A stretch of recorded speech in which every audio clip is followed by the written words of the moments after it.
So before this episode begins, I want to jump in here.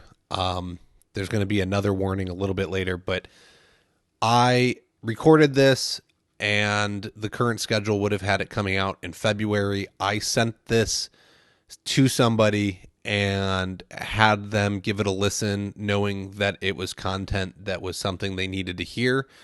I asked their honest opinion of if I should wait till February or if I needed to get this out sooner. They said it would be a disservice to all of you for me not to release this episode. So I referenced some episodes and they're not out yet. So this is the first time that I'm really going to push some things around. I apologize for that, but the person that I asked about this is correct in that I truly believe this is something we all need to hear. We all kind of deal with. So I hope you enjoy this episode, and we're going to just roll into the normal flow from here. The Floor Academy podcast is sponsored by Tralama, the trade labor marketplace, where businesses can find skilled trade labor, such as flooring installers, and where flooring installers and other skilled tradespeople can find permanent or project work. You can set up your profile at tralama.com, TRALAMA.com, or download the app from the Apple App Store or Google Play. And remember, Tralama is always free for skilled tradespeople. Welcome to the Floor Academy podcast. I'm your host, Kyle Hadeen, owner of Illustrious Hardwoods in sunny Phoenix, Arizona. We are here to talk with flooring professionals from all across the country about the issues that matter to you. I want to encourage you to learn while you earn. This week's guest is Claire Karakey. Claire is a licensed professional counselor and owner of Claiborne Counseling. While receiving therapy as a child, she realized how much of a gift it was and decided at 12 years old that she wanted to be able to help people in the same way. We spend our time discussing how you can identify depression and addiction problems, not only within yourself, but within others as well. How do you deal with these issues? Stay tuned to find out. Guys and gals, I would like to apologize before this episode begins. I had to schedule this interview during the day, and I was on a job site, so there may be some banging and clamoring in the background as we move through it. The content is absolutely solid, though, so please give me a little grace in that, but here we go.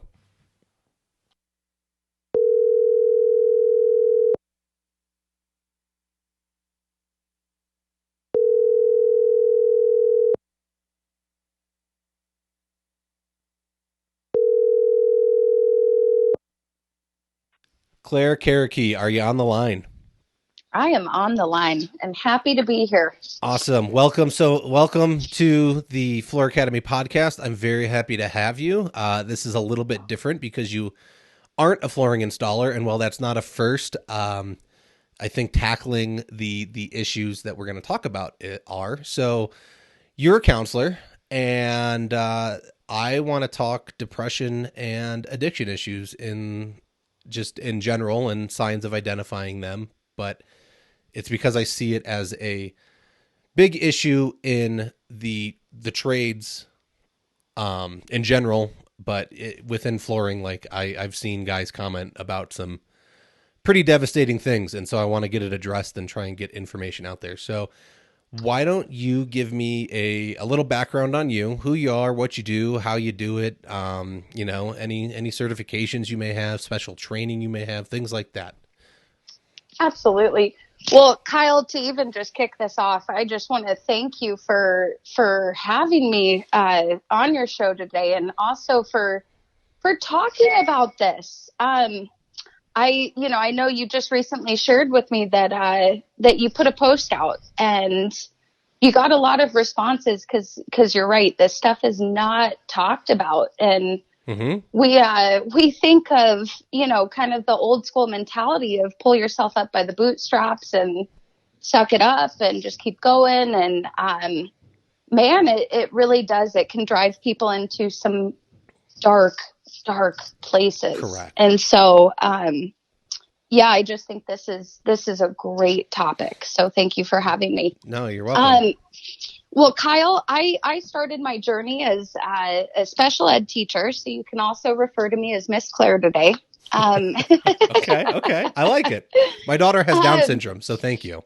It takes an oh, amazing person to be able to work with special needs children. oh, well, hey, I bet she is one special lady. I bet she is just lovely. Oh, So, yeah. yeah. Oh, yeah. Kindest souls ever. Hmm. But well, very cool. But yeah, so I started as a teacher, and it's so funny, Kyle, because when I was 12 years old, I was going through my own counseling, and I too remember just like not even knowing how to talk about feelings or Hmm. this just these things. But I remember at one point just thinking so clearly, like I loved my counselor and just like the safe place that I was able to explore this stuff and kind of be introduced. And I remember so clearly thinking, I want to be that person for someone one day. Oh. And so after a couple years of teaching, I pursued my master's and got my degree as a license and became a licensed professional counselor and had a wonderful journey through that. I've had the privilege of working with a lot of different clients, from children and families, teens, to pretty much adults of all ages. Currently, actually, at the start of the pandemic, I started my own practice, Claiborne Counseling, and um, it has just been a real privilege, especially to be able to support people during this time. Hmm. But one of the things I think that I really try to focus on, I'm a big believer that at the bottom of everything, right? We see signs like addiction. We see all these symptoms, right? But truly, my belief is at the bottom of it are these core fears that we all live with. Hmm. Um, Shame and trauma. It all Hmm. boils down to a lot of these ingrained messages that we've picked up along the way. Really, is a way to protect ourselves. Um, but unfortunately, sometimes they kind of get in our way as well. And so, one of the things that I've been lucky enough to do is go through EMDR training, and EMDR stands for eye movement desensitization and reprocessing therapy, Okay. which is a mouthful. um, but I've just never seen an approach like it that can truly target just the core, these core beliefs, whether it's I'm not good enough, or uh, I have no control, I'm powerless, or I can't handle it. Just from a variety of different thoughts, but yeah, so it's been just absolutely neat to see and to get to target things like addiction and anxiety and depression, and really see that these things really all derive to these baseline messages that we're all living with. Yeah, I was going to say they probably all kind of tend to lead back to the same root cause. Everybody just chooses to deal with it a different way, right? Exactly. Yeah. Yeah. But it's, it's hard to go back and kind of open up some of this stuff. But, Hmm. I'm telling you, it's an absolute luxury. I'm actually going through my own therapy as well. And she's doing EMDR with me, and I'm just like, what is this? Uh, So it's been very cool, but I would say that's the main thing that I really like to do with my clients, and just kind of help them break free from these negative thinking loops that are keeping them stuck. okay. Well, I like that you call it a negative thinking loop. So that puts it like really clear, right? So, um, a lot of this stuff I've read, a lot of the guys that talk about things in the construction world that like can help you with marketing and growing your business and stuff. They call it head trash. And Oh, I so, love that. um, we That's all great. have we all have head trash, or I can't. It's a something disbelief. I can't think of what the term is, but essentially you believe something even though it's not true. Like you just created it on your own. Like a lot of guys will say, "I can't charge that in my area." Oh yeah. And that's not true. Like somebody else may not have been able to charge that, but if you can go and present yourself better, then you could possibly charge that. So it's there's thoughts, right? And so you get stuck in that loop of thinking like, I'm not good enough, I can't sell, I can't um I can't bring home the bacon and feed my family, like whatever it's going to be, right? And then it compounds because I think, as you were saying earlier, um, entrepreneurs just don't. We do bootstrap things, right? Like we're going to start our business with no money in our bank account because we truly believe in it, and we Yep. have to make it work. So it doesn't matter that I'm stressed out, and it doesn't matter that I want to cry myself to sleep every night. Like I got to suck it up, and I need to make this happen so that I can get to the next step. So true. But So true. And it's hard to break out of that. so yeah, well, so okay, so there's the question: is what am I trying to identify about myself Yeah. so I can start working out of those situations and maybe be able to sleep a little bit better at night. There's some nights like you just want to toss and turn and you can't do anything because you're thinking about the 8,000 tasks you have tomorrow. Oh, it's so true. It's just that never-ending checklist, and gosh, I was even talking to my husband about that just this week. Of like, goodness gracious, this just does not end.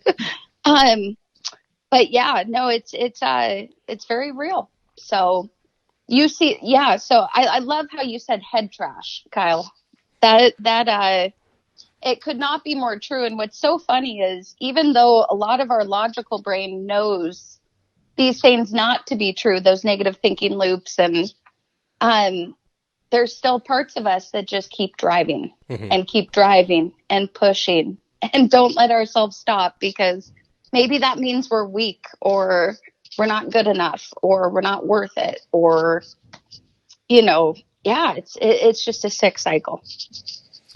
So what are we trying to identify, or what are we trying to change? Like, what do we need to look at in ourselves? If somebody wants to go and hire a counselor, like, dude, I fully encourage you to do so. But some of this we can tackle on our own. So when we're getting mopey and we're getting a little depressed and a little down, like the post I made, I essentially said, hey, business is great. I'm busy. There's money in the bank account. My family's fed. I'm profitable. I've got jobs lined up into next year. Like things are good, right? Like the phone wasn't ringing as much as I would like. And because I was so far booked out, I wasn't winning. People didn't want me to even come and do bids because they didn't want to wait that long, which kind of stinks. But But essentially, it there's was just like I kept doing the same. There was no variety in the projects I was doing. And it was, yep. I don't know. It was a little bit of burnout, and it was a little bit of like, I'm just kind of like, I'm not feeling it right now. And so when we get, when you start feeling yourself on that downward, like what do we need to be looking at to kind of kick ourselves out of it, or what kind of exercises could we do? I don't know what you have for that. Yeah, no, let's brainstorm this. But you make a great point though, because it's even more troubling when everything on paper looks like, you know what, it's going okay. Like I'm technically not in crisis, but why the hell do I want to hide in my bed all day, Mm-hmm. right? Yes, exactly. Or why do I feel like I'm just like faking this smile? I can't even do it. I'm barely making it through. Um, I would say probably the first step is you need to just pause and start listening to some of these thoughts because usually when some of those thoughts are going on, they are telling you like, hey, things, it sounds like a lot of things are going right, but there are some things that might not be going right. And so my first question is, what are you doing for yourself on a weekly basis just to maintain your mental health? What do you do for you for relaxation? What do you do to get some joy in your life? Do Mm-hmm. you have any routines? Do you have any hobbies? What's your support system look like? I think the first step is just really starting to get in tune with some of these feelings and not pushing them away because they're real and we need to listen to them and they're not just going to go away. Um, and there are other solutions, whether that is taking steps and working with a therapist or a life coach or, you know, kind of going back though to just like things that people could do on their own though, like Kyle, what do you do for physical exercise and just to get your body moving? I go install floors all day. Oh my gosh. You No, bring up a really great point. okay, You guys have a yes, very physical job. correct. So And so but look, I'll be 100% honest here, and I'll throw myself under the bus. And I'm not trying to get a free counseling session, and I don't want that for you're so this to funny. become it. But I will go and like, well, I constantly put on more and more weight. Like I should be like $180, $190 at most. I'm like 240 pounds right now because I don't do any physical exercise outside of what I do for work, and I cope with the aches and pains and drink too much Yeah. beer. So Yeah. could I switch to light beer? Maybe, but it still probably wouldn't help that much. So, yes, I have an addiction issue, and that it doesn't, that's a whole other story, but like I'll put myself out there because this podcast is as much for everyone else as it is like telling a journey for me. So I'm okay throwing that out there, and I can own who I am and accept that. I love But that. I love that. I don't, like I can look at myself and I'm like, man, I really should like go buy a bike and ride it in the morning. But I already wake up at 5 and I'm like, I don't want to wake up at 4 in the morning because I go to bed at like, I fall asleep. I'll put my daughter to bed at like 7:30, 8 o'clock, and I'll fall asleep in the bed with her and then wake up at like 10 and realize my back hurts because I fell asleep in a bed that's not made for a 240-pound man, and go lay down on my own bed and go back to sleep until my alarm goes off at 5 a.m. Yeah. And like, it's just this cycle. But yeah, I mean, I've read enough books, like physical exercise can be absolutely huge in changing a mindset. Well, but it's all about being realistic too, though. And I just want to say to anyone listening on this podcast and anyone that's doing construction and flooring, and I throw my hands up to you all because my husband and I tiled one of our rooms this about 2 months ago, and boy, were our bodies killing us. And do you think we walked the dogs or did our exercises those days? Hell no. So I can't imagine doing that for a living. And then, so you bring up actually a really good point, because it's like, don't shoot yourself either on the biking, because should is a shame word, right? So I always kind of giggle, but don't should yourself. I'm even thinking like, it's coming up with a realistic goal of like, hey, okay, my body's tired. I don't have that much to give. Mm-hmm. But you know what? I'm going to practice a routine of, maybe waking up, 20 minutes early and putting on yoga with Adrian and just stretching right there, just to kind of relieve some of my aches and pains, do something for myself, get my breathing going. But coming up with something realistic though. And that's where I see, as we start to try to make changes, right? Like from light beer to regular beer, whatever it is, we just have to be realistic, and we've got to know where our baseline is, because a lot of us too, here's the thing, people that tend to deal with addiction, and Kyle, I'll disclose too, I am one of those people. I am 10 years without a sip of alcohol in May. It just doesn't work for me. Yeah, thank you. But the common thing for a lot of people that deal with addiction is just this black and white thinking. So it goes back to just this all or nothing. Mm-hmm. And so for us, even more so, we have to really be realistic and be aware of that cycle. Otherwise, we tend to cope with eating, and we tend to cope with these other things that we know are just hurting us, but it's like, how the hell do you get out of this? So maybe exercise is on the table, maybe it's not, and that's okay if it's not. Yeah.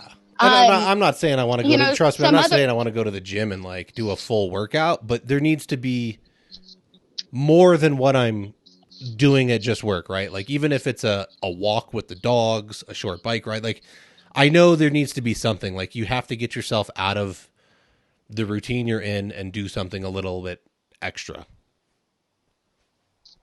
That's one of the hardest things is to get out of the routine we're in and to make change. But it change is good. It's hard, but it's good. So I would encourage everyone just saying, starting with a realistic goal. If I'm not doing anything outside of work for just like my physical body, you know what? Shoot, I'm going for just 2 days this week. And if I can just stretch for 10 minutes or go on a walk Mm-hmm. or go on a ride around the neighborhood, you know what? That's an absolute success. And that's time for me. Right. And Okay. that's what it's Yeah. all about. But it's about doing something you enjoy too, especially for you guys and all of the people in your industry, especially since your work is such hard labor. Make it fun. Make it fun. You don't need to be a gym rat and go in and do all that stuff, but making it fun and just getting that movement and getting outside is always great. So, um, Kyle, on top of that, though, I'm trying to think, though, some other things, right? Because Mm-hmm. movement might not always be the thing for people. Um, treat yourself, like pampering yourself. I don't know if you've ever experienced any acupuncture or some of these other great holistic remedies for just handling both, emotional and physical pain. Okay. I went to an acupuncturist about 2 years ago, and shoot, she was wonderful. It was a different approach, but I every time I went, I was just like, Claire, this is good. You're doing you, girl. You're taking care of you. So, you can look into a lot of natural remedies too, and there's just you could get creative, Yeah. but No, everyone is so different, and so it's really about finding like what's true for you. I love going to the chiropractor. I don't go because I'll go and then the next day I'm installing a floor and I'm just like, well, that was kind of a waste because now everything's just thrown out of whack again. But it feels Oh yeah, great. Like it's excellent. I like the just pampering yourself in general, right? Like I don't think people love themselves enough. So if you want to go get that like yeah, small Dairy Queen Blizzard to like get 5 minutes alone, like go get your Blizzard, man. Go enjoy something or hell get a book yeah. or like Ex- find a little something to do. Maybe you go pay for like since we're macho men, right? Like maybe you go pay for like the straight shave at the barber and get that taken care of so you don't have to shave for once. Totally, totally. Something too, that actually I used this strategy just this week. Being all transparent, like I was just pooped this week and I was just like, oh, it felt like it was really hard sometimes to get out of bed, and it was hard to show up and do what I needed to do. And, Mm-hmm. so I knew, especially this week, I was like, for me, I love adventure. I love spontaneity.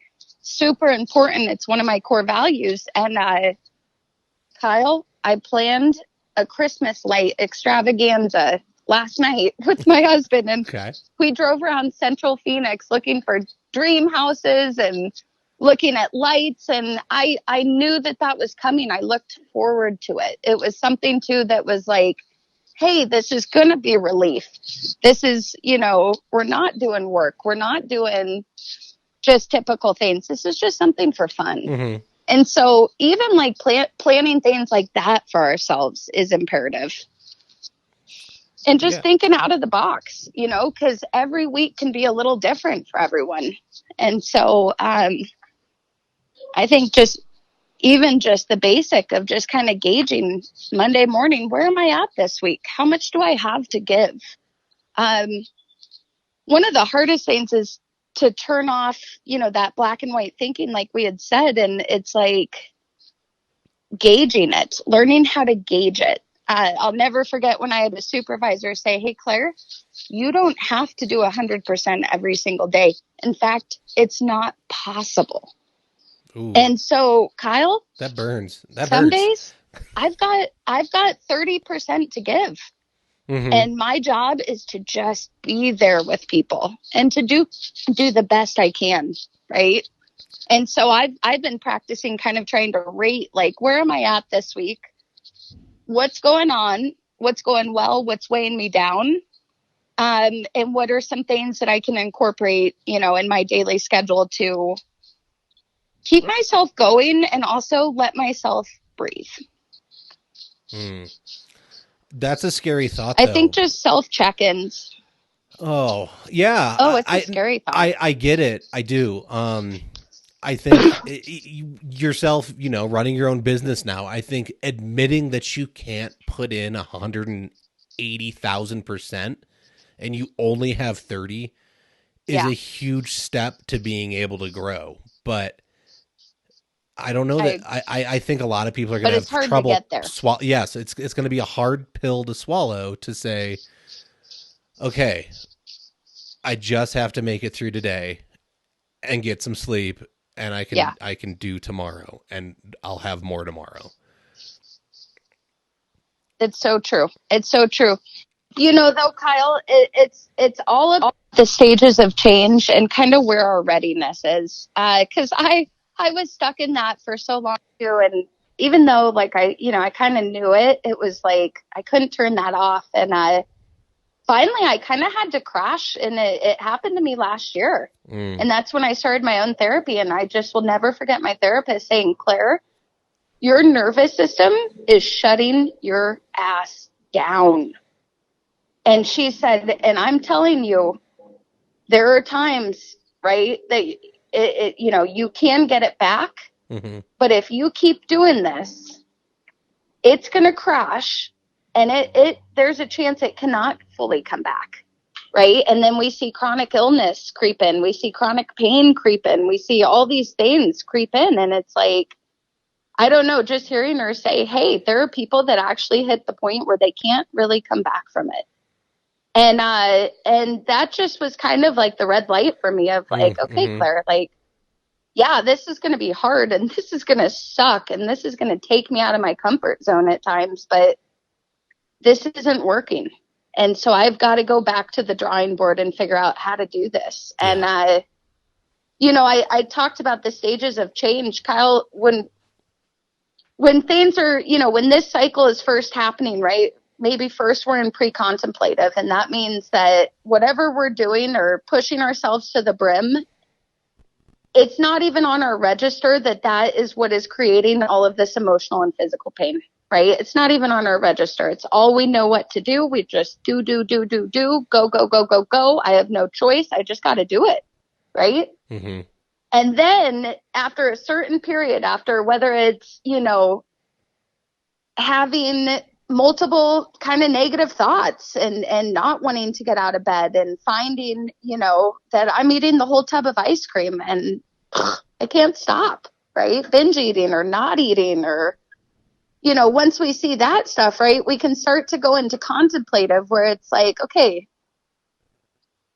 am I pushing myself too hard, or what is going on that is creating these feelings of just complete lowness, right? Or whatever it is. Okay. And we kind of go back and forth of no, but I got to keep going, can't stop, right? And then we go to action. And action is where we're like, okay. Let's say the real problem is I am spreading myself so thin and I'm saying yes to everything. I'm trying to do work, I'm trying to do family, I'm trying to do friends, I'm doing it all. So my action step is, let's say, I always encourage, come up with a really specific action step. And maybe it's like, you know what, when someone asks me to do something, I'm going to practice pausing and saying, give me a second to just double check and look at my schedule and I'll get right back to you. Mm-hmm. Or, maybe, maybe an action step is, okay, like we said, I'm going to get up 20 minutes early and I'm going to make myself a great cup of coffee and stretch even for 5 minutes and just kind of give myself a moment for just me, right? Okay. Then we go to maintenance and we just try so hard to keep it going, right? But it gets thrown at us. Challenges come in all different shapes, colors, and forms. And then we hit relapse. And see, the thing with relapse, Kyle, is that's where a lot of hopelessness kicks in. Because people think after all I've tried doing, like nothing works, this can't help, this isn't helping, right? Mm-hmm. And they feel like they've failed. And what I really try to explain to my clients is that it's very much a part of the cycle.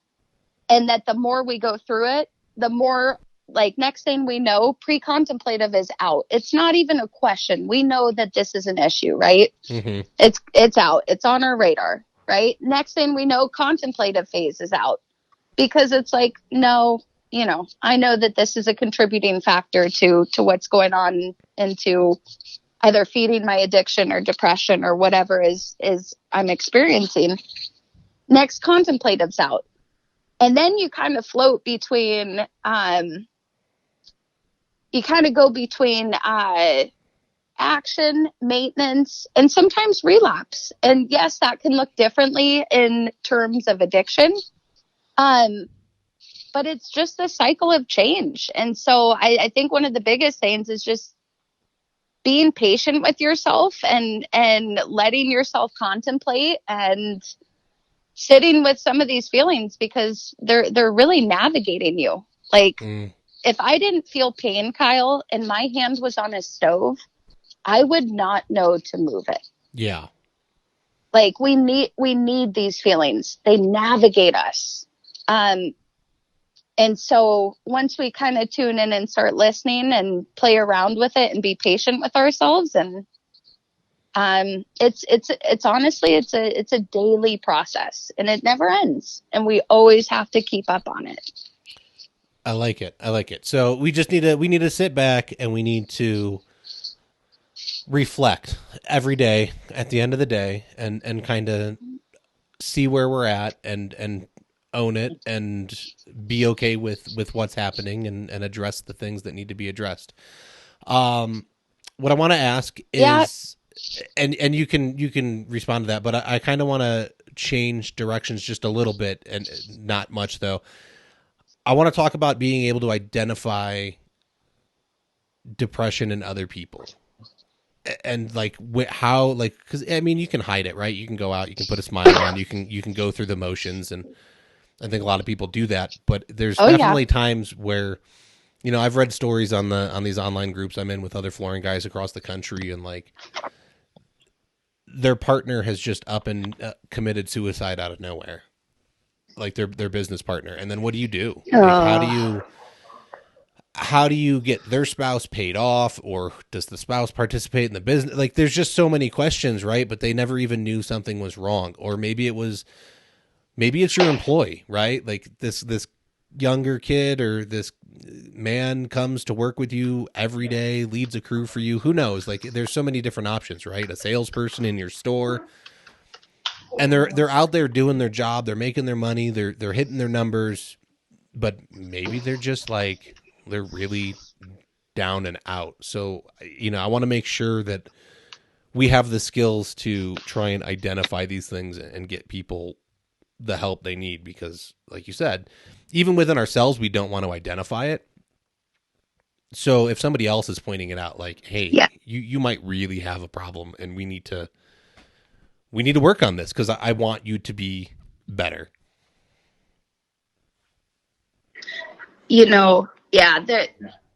Honestly, I just have to quickly first say I just throw my hands up and send a lot of love to anyone who has lost a loved one through suicide.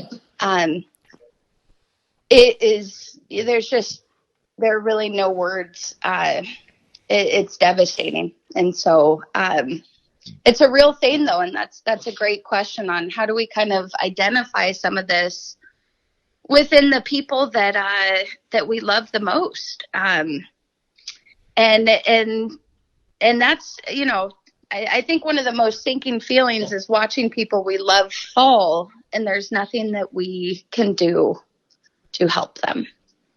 And so I think one of the first things is having open and honest discussions about kind of emotions and where they're at and where you're at, and just kind of that open dialogue, and showing people it's okay, like, hey, let's talk about this stuff. And one of the biggest things that I see is that most of us respond with sympathy versus empathy. Sympathy is when we just want to fix it. We want to silver line it. I actually had a dear person call yesterday, and, they were at the point that they kind of felt like, I just don't feel like I can handle this anymore, Claire. And everyone's telling me to just keep going and get over it and move on. And, telling me what's in front of me. And I just feel even more disconnected. And that's a good example of, sympathy. And so one of the number one things is to respond with empathy, and to remind yourself, like, when someone is in that dark, dark hole, there's not much you can say to make it better right in that moment.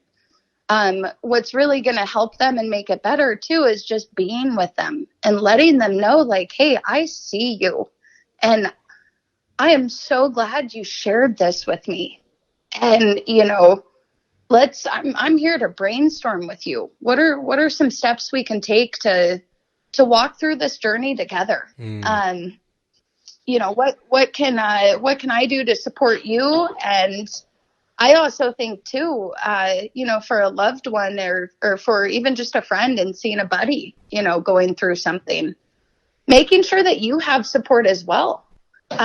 Because you can't save, that I learned this crash course, and as I first became a counselor, but I can't save anyone. Yeah. But I can be there for them. I can walk through it with them. I can let them know they're not alone. I can listen to them when they need it, and I can challenge them when they also need it. But yeah, empathy versus sympathy. There's a really great little video on this. Brene Brown does it. It's about 2 minutes or something. And if you just go on YouTube and look up empathy versus sympathy, I would say that's one of the most important things first for someone, a loved one, to know, is that depression is real, addiction is real, and that person doesn't want to be feeling like this. So telling them to just snap out of it, or telling them that they're okay, don't do that. It's gonna make it worse, actually. Yeah. Well, and I think so. I just had a wonderful conversation with a high profile business consultant and coach and thing like that in the flooring world. Her name's Liz Caladrino. The episode comes out, I think, a week or two before this one. So we were talking about gender roles, and you're mentioning sympathy versus empathy. And I think that's really hard for men to do, because we're doers and we're fixers. And so, when your wife or significant other says, hey, this is what's wrong, our first response is, well, go do this. Like, just shut up, go do that and fix it. And that's not what you as a woman want, right? Like, you want to tell us how you feel, and you want us to shut up and listen and just understand. Don't just shut up. So how, as men, right, we're already going to struggle to talk about our feelings. And so getting somebody to tell you that they're actually depressed, and like I said, right, like, we're supposed to be in this macho world, which is a different conversation and nonsense. So but how can guys approach this to open up the dialogue? Because I think it's not going to be the easiest thing. And our first response is going to be like, hey, shut up, just go do this and fix it. Yeah. Yeah. Honestly, you bring up such a good point, Kyle. Way to take it there, because that is so true. And I just want to say too, to all the recommendations I'm making, This stuff is super hard to do, and it takes a lot of work. And Mm-hmm. so while I say with ease, I hope you know that I'm still practicing this stuff, and I'm Yeah. a therapist. So, but especially for men, I see this big time with a lot of the adult men that I work with, even teen boys. I'm seeing this with of just, yeah, we just want to solve it. We want to fix it. I see it in couples work, and there's a difference there. I would say one of the, so your question that I'm hearing was kind of like, how would someone approach this with like a male friend? Is that right? Yeah, like if I'm going to have to go and approach one of my employees, or, if this is a male dominated field, not that there's not wonderful women that participate in it and they can do circles around us, but it is a male dominated field. So most likely I'm going to have to address a problem I see with another male. And so, like I said, right, it's already going to be hard enough to be like, hey man, I noticed you're not yourself. Like, what's going on, right? And they're not going to want to say, Yeah. "Oh man, I'm so sad," and like they're not going to want to No, talk about it most I likely. totally get that. So like ideas, and I'm freestyling this. One of the ideas that's coming to me is because men are such problem solvers, and they're just A plus B, tend to be more logical too. Mm-hmm. Or like kind of seek the logic, right? A plus B is C, and all of that. I would encourage, if you were to approach someone, like really identify like what are a few specific things that you're seeing. So like the way that you put that was really great, but I could see someone too, especially for a male, where there's going to be a lot of resistance and even saying like, yeah, dude, I've been depressed, or I can barely get out of bed, right? I would give them specific things of like, Andre, I've been noticing, I've been noticing, let me think, I've been noticing in our conversations, you seem to be a little bit more irritable. Like the other day, when this happened, I noticed this kind of fire in you, and dude, I just got to make sure you're doing okay, because this is a stressful job. I would say being specific with them, give them Mm-hmm. specific examples of like, hey, I'm not upset. I just want to bring this to your attention because I just want to check in with you, right? Yeah. We're just checking in here. So being specific with them about what you're seeing. Also validating too the industry that you guys are in. This, like we said earlier, this is a hard job. And I'm willing to bet that majority of you deal with physical pain. All right. And when someone deals with a lot of physical or chronic pain, you're going to have it comes with the emotional side of it, right? That emotional pain is real. And so I think normalizing it yourself too, especially from you, Kyle, as the business owner, I think you're already doing this by showing like, hey, it's good to talk about this stuff. And, it's real and it doesn't make you less manly. Mm-hmm. Typical symptoms and being specific with people, things that I look for, or when I'm seeing kind of that persistent sadness or anxious or just kind of that empty mood, like you try to talk to them and it's just kind of like, nah, meh, Okay. don't have much to say, right? Yeah. Or, when you hear feelings of hopelessness or pessimism, just complete, right? You just can see it's just hard for them to grab on to anything that they're doing well or that's going well. It's just all bad, right? Irritability, decreased energy or fatigue. So like even, going back to being specific of like, hey man, I've noticed that you've been calling off like almost like 3 or 4 times a month. I just want to check in. I know that there's a lot going on. I know this is a hard job and depression is real, and let's just check in. How's everything going with you, man? Yeah. How are you feeling? Yeah. So those are some things. I also too, one of the things um, like we talked about too, is like, even just like appetite. I don't know, if you see that person, you see them, I don't know. And that's a hard one to kind of bring up, but, and you probably don't always see that, but, yeah, just even I'm reading something as we're talking right now, Okay. and it says, it just says, it's talking about the physical part of it. And so even just like normalizing it, and for everyone on this podcast, if you are dealing with like physical pain, just even that part of knowing like, yes, there's going to be some emotional stuff that comes with that, and that's okay. But I don't know if I've answered that No, I and think kind of that's what you were looking for, no, but I think that's good, right? Like we need to try and open up a dialogue. Look, you should be building relationships with your employees anyways. They can't just show up, punch the clock, do the work, and go home. I think that's I think personally you're being irresponsible as a business owner because you're not connecting with them. And if someone's going to work for you, it's your responsibility to leave them better than you found them. And you need to get people yeah. to progress in life, not regress or stay the same. So opening up that dialogue, trying to have those conversations, can you see a difference in how they're talking to you? Like you said, can you see a difference in production levels? I would think a depressed guy is probably gonna not move as quick as he usually does, so his production numbers might go down a little bit. You mentioned appetite.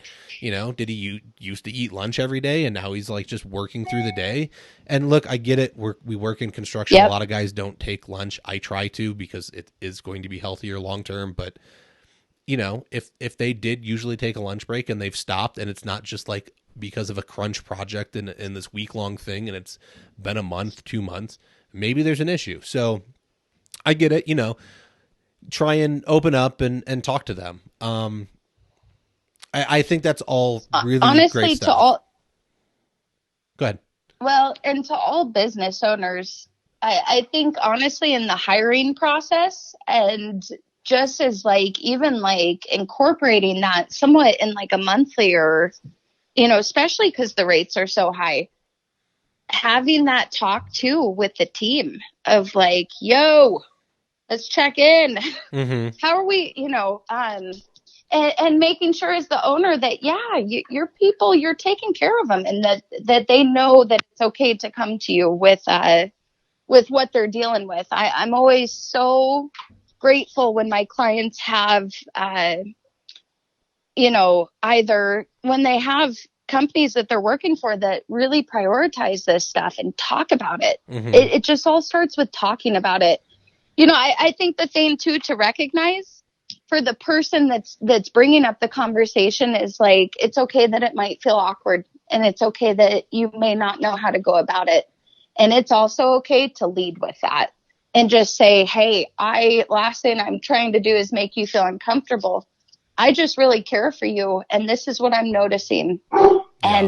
And I want you to know I'm here, and I'd love to brainstorm with you. I've and normalize it too. I've dealt with this too, mm-hmm. because Kyle, I don't know many people that have not dealt with certain lows in their life. Yes, I think we've all experienced it to some extent. I agree. Look, everyone's gone through it. Whether you're a little mopey, whether you've had severe depression, you can't not. Like it's humanly impossible. I think there's no way you can stay that healthy all the time. So you're gonna get sick one way or another. I want to pivot a little bit here. We're not going too far, but we've been really heavy on the depression stuff, and it's all really great. I do want to get a little bit into the addiction side of things though, because now they go hand in hand, right? If you're going to be depressed, you're probably going to find a way to cope with it, whether it's alcohol, drugs, or yes, whatever else you're, gambling. I don't know what you're going to do, but a lot of the construction industry is going to have issues with this because employee misclassification, which is, look, you can go way, way back in my archives and look at an episode called 1099 versus employees, or employees versus 1099 contractors. But a lot of guys will pay their guys cash under the table. And then, there's a lot of guys that live they don't even try and live paycheck to paycheck. They live day to day. And so they'll get cash at the end of the day. So now you can go to work, Yeah. work 8-10 hours, whatever. Dude gives you cash. You go get your bottle. You go get your whatever it is you're going to buy, right? You're going to go get your hit, whatever it is. Yep. You do that and you can show back up in the morning. You get your cash and you do it over and over and over again. And then also, like you said, right? Yeah. Like we're going to be in physical pain because it is a physical demanding career. And so now like I said, Yes. I'll go home, I'll drink some beers and relax. And that's one way that I cope with it because look, Tylenol and aspirin like aren't going to cut it. So I'm going to find some other way to do it. Would stretching be a better option?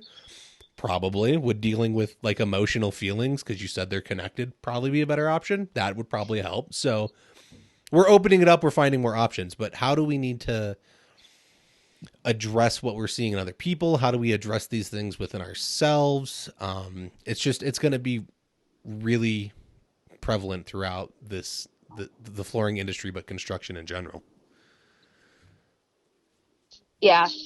No, that makes sense. And that's, it is, I think like you said, just even with the physical aspect of your job, you guys are that much more susceptible to this because there's a feeling of like, fuck, I need to numb. Like I'm just exhausted, and it just becomes kind of part of our routine. Right. That looking forward to those beers after work or whatever that is. I think the first part, well, it's kind of two different things. So I'm going to start with like how to address it with yourself. Okay.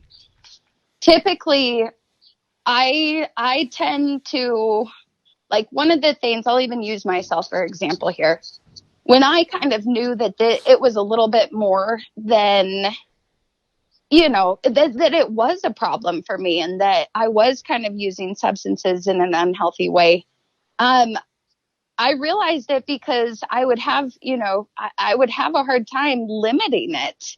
And it's like as many times as I'd try to say, okay, I'm not going to do vodka. I'm only doing, sorry, my You're dog's. good. You're fine. I'm only doing beer, right? Yeah. And then we have a hard time sticking to that. Anytime you try to cut down or limit and it's difficult, that's kind of a sign of just saying like, hey, there's maybe a little more to this, or there's some emotional stuff kind of underneath that is creating this urge and need for this coping skill.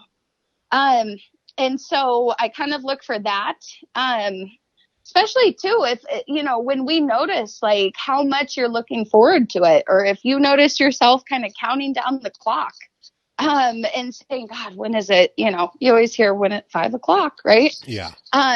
Or, where am I going to go? Or, if you're noticing your brain going there, don't be scared of those thoughts, right? That's the number one thing is don't shame yourself. It's okay. And Kyle, I know this sounds so crazy, but in some ways, right, alcohol is, or whatever it is, you're using that to protect yourself in the moment, right? And it's even though it's going against us, it's there for a reason for that moment. Well, yeah, you're going to mask whatever's going on. You gotta,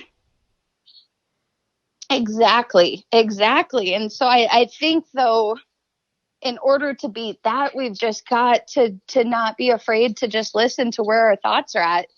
Let me just tell you that one thing I've noticed is people that struggle with addiction are probably some of the most brilliant people out there. And so if we can learn how to channel that superpower in other ways and practice daily finding that balance, there are ways out of it. Well, but I gotta stop you because I think that's a really good point, right? Because you say a lot of people that are like have addictions are geniuses, high functioning, things like that, but that's not how society looks at them. You look at somebody with an, you're used to looking at like the standard meth addict rolling around Apache Junction and pushing a tire, a Yeah. bike with a flat tire because they're down and out, and that's all they have, right? Or, you know, the alcoholic Yep. bum on the corner that is surrounded by beer cans and begging for money. Like, we're taught that it will destroy you, and I don't think that's there's as many people, if not more, addicted that are high functioning than there are at the bottom. God, honestly, I almost feel like there are more. I couldn't tell you Probably. any stats on that, Yeah. but I would be willing to bet there are more of us that are super high functioning, you know, like you said at the beginning too, of like everything else, my family's fed, you know, I'm got great money coming in monthly. I've got, you know, a nice house. I've got this stuff. I'm not losing Yeah. anything. But it's not a problem when you give But off that there's, appearance, sadly. well, but the problem is that I've got to drink to feel normal, and I've got to drink Yes. to feel relief. Oh, no, I agree. And It's but yeah, not man, good. But the outside appearance, right, it is it's hey, everything's cool over well, there. I think though it's done such an injustice. Though that's one of my goals is God. I keep talking about my therapist, Lauren Day. You're the best, but you know, in one session to me, she said, Claire, I'm fucking glad you had alcohol at that time. And in a weird way, I'm glad you had those things because you know what? For that time, right? Mm-hmm. That was all you knew. That was all you knew. And you were just kind of, your superpowers were going strongly and you didn't know how to handle them. Yeah. And that's okay. But it really is, in a weird way, it's not a bad thing and it's a superpower, but it's something to listen to because it is truly our bodies talking to us. Mm-hmm. But yeah, I'm really glad you said that because majority of people are functioning a-okay.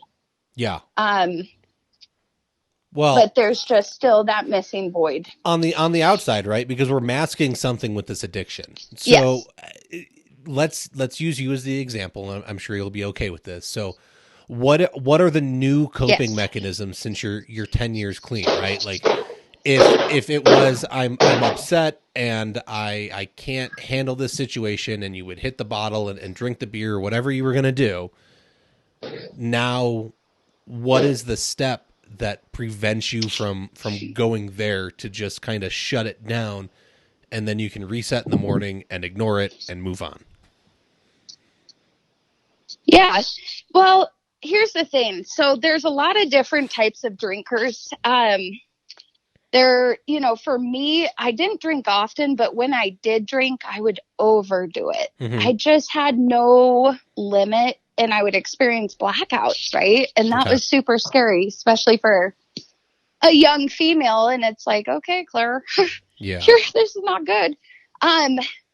But, you know, over the last 10 years, I've had to work my tail off. And I have moments where I'm doing really awesome at, you know, sticking to walking the dogs, doing my routines, making sure that I'm feeding my cup, right? Filling my cup. Kind of doing just self-care things. I've had to do things like possibly, you know, I've made a few job switches at times. Here's the thing that's so fascinating to me is no matter how long of time you have under your belt, those intrusive thoughts still come up. And when they first would come up and I'd have urges, or, you know, for me, I felt just like social. It was such a social thing for me. Yeah. It wasn't so much that I missed drinking. I just, you know, I dealt with a lot of inner shame of like, I'm a loser, or I'm not any fun, or, you know, I don't know how to dance anymore. I'll never forget the first time I danced sober and actually felt confident. I was like, I'm a bad bitch right now. And I loved that moment. Yeah. But, you know, further in my journey, I've realized that when I do have those intrusive thoughts, it's something in my life is not hey, it's, whether it's like a relationship and I feel like I'm, not being treated well, whether it's I'm working myself too hard at work, I've gotten to the point where I'm not as jumbled by those intrusive thoughts because I know that they're just there to kind of navigate me and say, bing, bing, bing, Claire, Claire, um, what are we doing for self-care? What's going on in our life? Let's reevaluate. Um, but yeah, I've had to constantly work at just putting different routines in place and Okay. I really creating a support system of friends who I can talk to this stuff about and who I know support me and there's no judgment. That was at the early stages. That was one of the hardest parts is I did kind of have to reevaluate who I was surrounding myself with. And, that was a hard step. And so I don't know. And another thing I do, and this is kind of a new one, but it kind of goes for my spontaneity, need is once a month, I take a trip up north. And even if it's just a day trip, I know I kind of need that, each month to like look forward to and do cool stuff. So, a lot of different things, Okay. support, self-care, therapy, AA.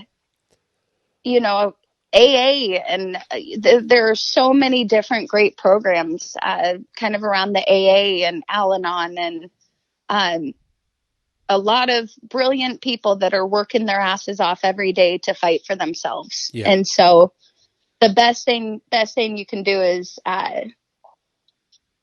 just really being honest with yourself. And that's a hard part. I think one of the scariest things is to look within. And that's the first thing we've got to break is because you know what?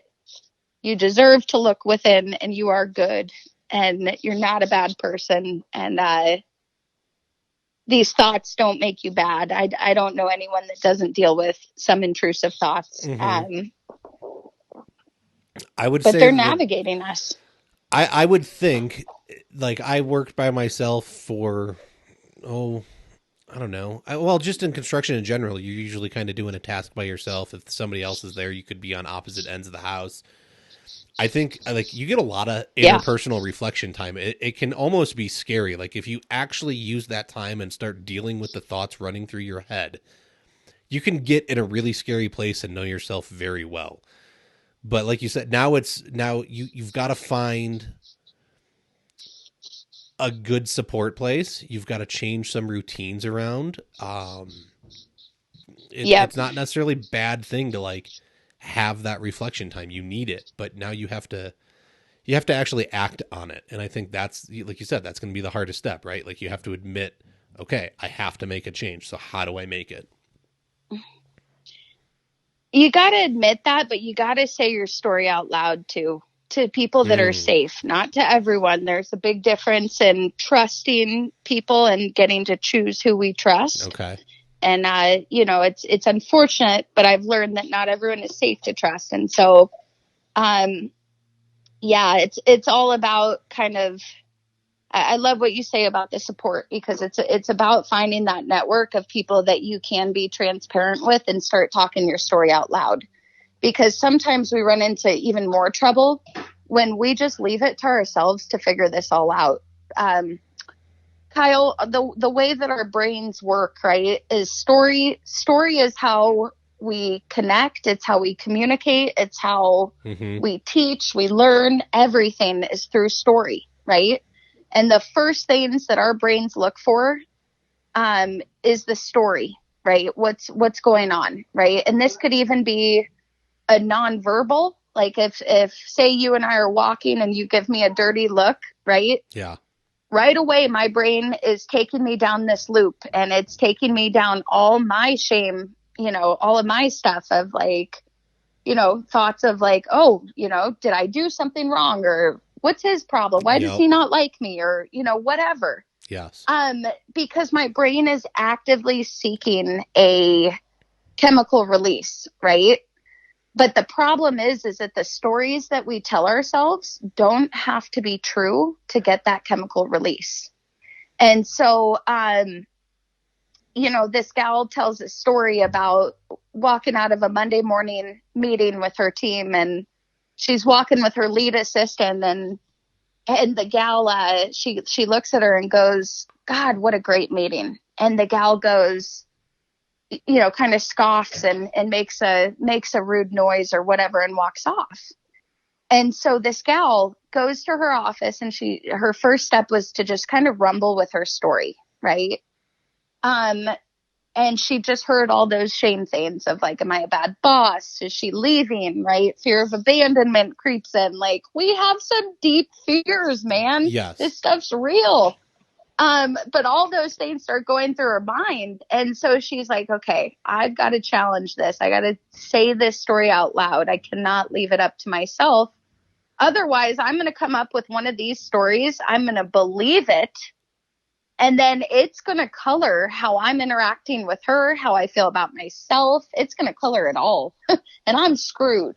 And so she calls this gal in later in the day when she's kind of rumbled with her story and kind of calmed down. And she goes, I just got to check in with you. When this happened earlier and you made that, that scoff, this was the story in my mind. And I just want to check with you because, yeah, I care. And the gal goes, Brene, I'm so glad that you checked with me. And she said, I have been telling my sister for months to stop calling during our Monday morning huddles, and she will not stop. And so for me, our Monday morning huddles are awful because I feel so disrespected in that relationship and unheard. And so I bring this up, Kyle, just Mm-hmm. because, just to allude to, we've got to talk some of these stories out loud. Yes. Because as much as, the first step is starting to listen to them, but then we've got to also start to challenge them and start to look into them and unpack them, because our brains actually have, it's part of that negative thinking loop too. We have a way of almost trying to confirm these negative beliefs, like seeking it. It's crazy. Mm-hmm. But yeah, during that self-reflection time, or when you guys are on opposite ends of the house, or of a project, right? Rumble with your stories, listen to them, and then find those safe people that you can start talking them out loud with. Interesting. Well, and you bring up a good point in that to me, the story we create in our own mind is always going to be the worst version possible. We're so Oh, insecure it with is. Because ourselves that like you're going to go to deep dark corners and create these irrational stories that, like you said, once she went and talked with her assistant, right? Like, oh, well, my sister just calls during the meeting and it ruins the meeting for me and I can't enjoy it. Like, how far off is that from, oh, I'm a horrible boss and she doesn't like my meetings and I'm not doing it right? Like, oh my goodness. that's going to take us down a hole. That does take us down a hole. It's way different. She always says that, people ask her if what if she did say something, in that situation, what if she did say it was something that you did? And Brene says, well, at least I'd have the opportunity to hear where she's at, Mm-hmm. take ownership for what I needed to, and find ways to move forward. And so, if we yeah, if we don't, it makes it very difficult. Okay. So Makes it very difficult to get out of these holes. yeah. So we need to talk about our stories with other people we can trust. So it's as judgmental free zone as possible. What are we doing for people that work with us that we may notice having issues that need to be addressed? Like, how are we going to them and not offending them? Obviously, it's going to be a touchy subject, so how can we kind of identify these things in people and try and get them where they need to be? You know, I guess I would even just say, kind of continuing and kind of following what we said a little bit earlier, of just like you can even start with that, like, hey, this is kind of tough for me to bring up, but I really care about you, dude. And these are some of the things I'm noticing, and I just want to check in. I'm here for you. Mm-hmm. I am here to talk. What's going on? I think just starting the conversation is the hardest part. And I think the number one thing is taking the pressure off yourself to do it perfectly. Because the fact that you're just even reaching out and just saying, like, hey, like, I care about you and I'm concerned for you. When I see you not showing up for work, or when I see you no longer taking any break during your day, and it's been about 3 months, and you're not giving yourself any break, and this is a hard job, like, red flags are coming up, and I just got to check in with you. Tell me how is life going? What's going on in your personal life? Tell me where you're at. I think just honestly giving someone, that's the thing, is we sit here and say, find the people that, find your support system. And yes, you need to, but sometimes in the brink, and especially for men too, it still is looked at as weakness in many cases. And so, from man to man, I think even, and I'm even thinking of you, Kyle, as a business owner, like, that's part of the start, is talking about that and say, hey, like, I know it can look at it like a weakness, but, this stuff is real. And like, hey, I experience it too. And gosh, I had a tough week, a month ago, and it was just ridiculous. It was tough. I think kind of sharing your experience can actually really be beneficial as well, because it normalizes it. Mm-hmm. And it says, like, hey, you're not alone. And God, we're all going through this. And yeah, I've hit those 6-month periods where it's just, the last thing I want to do is go to work and do another job, because I'm tired. My body hurts. The number one thing for someone suffering with addiction and depression is just, one, letting them know, like, they're not alone. And I know that sounds so cliche, but you can do that by kind of self-disclosing and what's comfortable for you. You can do that in just kind of opening the floor of, like, just letting them know, like, hey, I see you. And like, I'm not mad at any of these things. I'm concerned. I just want to check in. Mm-hmm. And just reiterating, you're not judging them. You're just bringing these things up truly because you care. Well, I think sometimes, though, if it feels completely out of control and it's at a very severe level, sometimes it's, and especially if you've maybe even tried to approach them, you may want to talk to maybe a family member of theirs, calling their significant other and just saying, like, hey, I'm worried about them. And this is what I'm seeing. And I've had some conversations, and I just wanted to reach out to you too and just see what we can do to support you all. Because, I'm seeing just a totally different person from my friend that I worked with 2 years ago. Mm-hmm. I feel like I don't even know him anymore.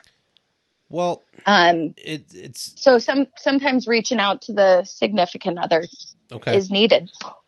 I mean, honestly, it sounds like after, we've been on the line for an hour and 10 minutes. So we keep coming back to have a conversation, open up dialogue. And if that's going to be the start of everything, then suck it up, man up, get over yourself, and go have a conversation. Not the superficial, how was the game? How was, like, go get to know someone and have a real relationship with them and open up about some stuff. It's not going to kill you. No. In fact, I'll be honest, I have never met a more manly man than my husband, who is one of the most emotional men I've ever met. And mm-hmm. he is so open with his communication. God, he taught me how to communicate in many ways. But there is nothing more manly than a man that is willing to say, like, hey, like, this hurts, this sucks, this is just someone who's willing to be open and vulnerable. And It's so funny. You're not the first I woman I've heard really say that. challenge everyone to, yeah, I really challenge every man, woman, whoever you are, to just first start to by challenging your thought of what weakness is and redefining it. Because the strongest people, you know, are the ones that believe they're worthy and know that it's okay to make mistakes. It's okay to talk about this hard stuff. And Mm-hmm. the idea of having a perfect life and not dealing with any of this at different points of your life, it's just not realistic. But it, you know, I'll finish on this though. It's not, you know, one of my biggest privileges that I've gotten to do is some end of life work. And what I really saw from these people was it wasn't so much about the times that were going well, that were their favorite things to reflect on and most proud moments. Mm-hmm. It was the times that things weren't going well and how they chose to rise in the face of adversity. And so that is true strength. And those are the things that count the most at the end of the day. Mm. And so never giving up, never quitting, and fight like hell for yourself every single day, because only then will you be able to really have that connection that we're hardwired for, and feel not just connected to others, but most importantly, feel connected to yourself. I love it. And I think just societal gender roles, right? Like what's expected of a man and what's expected of a woman, what the media, the picture the media paints and the magazines and all the advertising, all of it, right? Like it's wrong.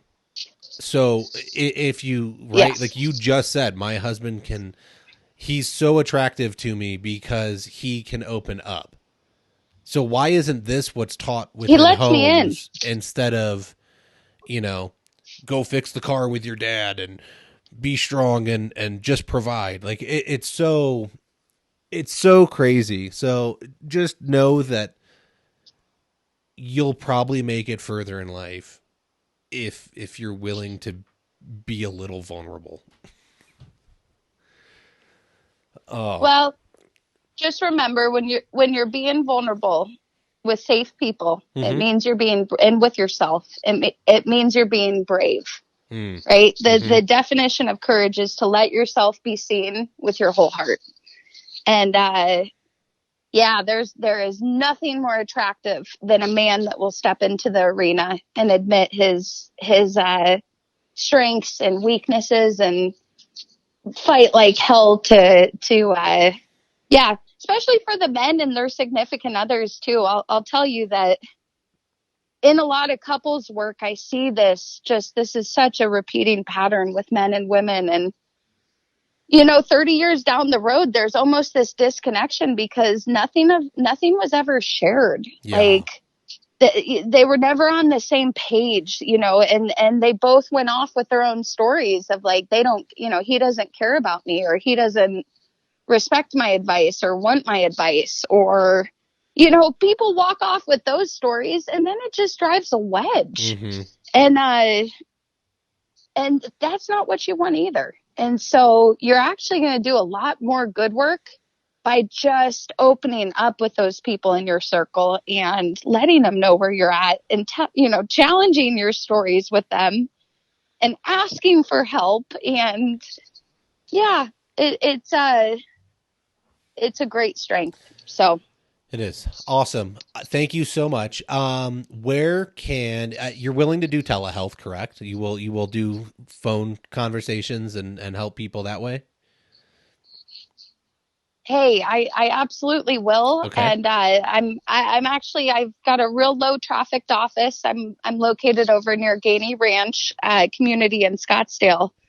And I'm seeing people both in person right now, in a very safe way, um, distanced and everything. And then also through telehealth. Okay. So if I can ever be there to support anyone through this and help them start, not being afraid to look in and say like, hey, these are actually strengths. Let's just learn how to shift them in different ways that are going to fuel ourselves, fuel our health, and fuel our connection with the people that we want to be there with. It's a real privilege to get to walk through that with people. All right. So if anybody wants to reach you, how do they get a hold of Claire to get the professional help that they need? You know what? Just give me a jingle. My number is 480-485-8824. Perfect. And what's the or you could also I was gonna say, what's the name of the business? Claiborne Counseling. Okay. And there's a website, I'm assuming? Yep. Claiborne. Yeah. Claiborne Counseling. You can go to claibornecounseling.com as well and fill out the bottom. There's a contact thing on each page of the website. And then, or you can also directly email us at, I believe it's info.claibornecounseling.com. And Claiborne is spelled, Google does not like Claiborne. It's CLAIBOURNE. So please, if anyone is on the brink and you're hearing this, reach out. We'll do a free consultation and just kind of see where you're at, see if we're a good fit, or if I can help guide you in a different direction. Even if you're out of state, I'm very passionate about helping people find the right fit. And so I'll collaborate with you and we'll put together a game plan that you can pursue even in the state you're in. So awesome. Yes. Don't hesitate. Just reach out. Awesome. Thank you so much, Claire. I very much appreciate it. Your insights are so valuable. So thank you for giving up this time in your day away from your business to do this with me and address these issues within my field of work. Kyle, it's a real privilege, and I'm telling you, I cannot throw my hands up to you enough for having this kind of talk and for promoting this in your own business. So, yes, way to go, dude. Thank you. It's as much this podcast, as much as it's for me. Like I started this out of selfish reasons because I needed to learn how to run a business better. So I just interview a bunch of successful business guys and take insights from them. But yep, it has to be more than that, right? Like you can't just be a business owner. There's a mental side, there's a spiritual side, there's the physical. There's so much going on, right? You have to be well-rounded. And so I can't honestly do this without looking at all the aspects. So we just got to break it down. And like you said, we got to open up. Yeah, there really is an opening it up in your company culture. I will say this, and I'm surprised I didn't say it earlier, but one of the things I do is I created a program actually for companies about this stuff and about self-care and about communication within the company and at home. And it's, for business owners, look for people in your area. I'm sure there are other people that kind of do that too. For anyone in the Phoenix, Scottsdale area that wants to break the ice, and say you're a garage door business or you're a flooring company and you want to start having these talks and you don't know how to do it, you can also call upon, some people, or I'd love to come out and break the ice and help foster some of these conversations for like a day or something. So there are people wonderful too that will help facilitate it from a business owner's perspective. And that's probably one of the best things you can do for your employees. I did it for a company in August, and we had a 6-hour training, and they were collaborating with each other. They were learning things about each other that they had no idea, that built empathy, for each other. Mm-hmm. when they learned that, Betty Sue has 4 kids and is working another job too. Yeah. You know what? They might not be able to fill in or sub as much or whatever it is. So yeah, foster it in your company and your home and with yourself. Love it. All right, Claire. All right. Thank you so much again. I very much appreciate it. Kyle, hey, you're awesome and you have a fabulous day. Thank you. You too. Talk to you later. Okay. Bye. Bye. That's all the time we have for this week. To keep the conversation going, head on over to the Floor Academy Facebook group. Be sure to subscribe so you can hear each and every episode. We can be found on Apple Podcasts, Stitcher, Spotify, iHeartRadio, Google Podcasts, and most major podcast directories. Don't forget to leave a review and let us know what you think about the show. If you would like to be a guest, have questions or feedback, you can email us at flooracademypodcast@gmail.com. You can help support the show by becoming a patron over at www.patreon.com/flooracademy. Remember to learn while you earn.